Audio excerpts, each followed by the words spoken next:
is die rugby manne. Ek hoop dit gaan goed met julle. Ek hoop julle het lekker geoefen laas week saam coach Monty met sy passing drills. Hierdie week gaan ons 'n bietjie aandag gee aan hand-oog-koördinasie. Ons gaan elke dag so 3 oefeningetjies vir julle gee. Ons gaan baie basies begin. Bemeester die klein maklike goedjies, want dit gaan die groot verskil op die einde maak. OK. So by die huis het jy nie baie spasie nodig nie. Jy het 'n meter by 'n meter nodig en 'n rugbybal. Dis al wat jy nodig het. Vandag se eerste oefeningkie is pitter-patter noem hulle hom. Dis lekker waar ons sagte hande gaan oefen. So jy staan op jou plek en jy op die punte van jou vingers klap jy die bal vir my en jy gaan op en jy kom af en kom en jy gaan net heeltyd so op die vingerpunte op en af.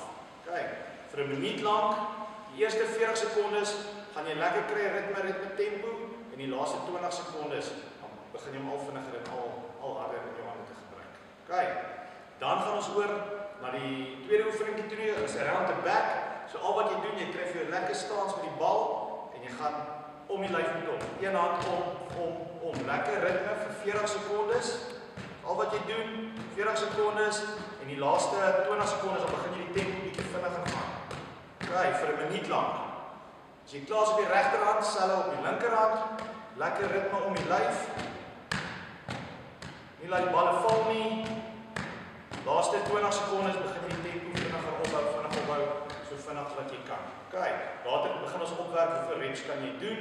Derde oefeningkie gaan ons doen figure eights. Jy kom lekker laag in 'n squat posisie en jy gaan die bal tussen jou bene deursit. Jy gaan begin met lekker ritme, lekker tempo en dan die laaste 20 sekondes gaan jy 'n bietjie optel al vinniger. Jy gaan begin met die regterhand en dan gaan jy hom linksom vat. OK, 40 sekondes. Jy tel die tempo op. As jy hom lekker bemeester het, maak dit vir julle lekker moeiliker. Sit 'n bietjie druk op jouself, elke bal wat val, kry vir jou straffie, hardloop shuttles, doen push-ups, doen burpees.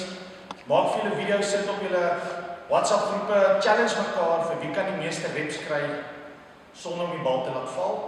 En dit so gaan ons bal aan hand-oog-koördinasie baie verbeter. Dankie manne.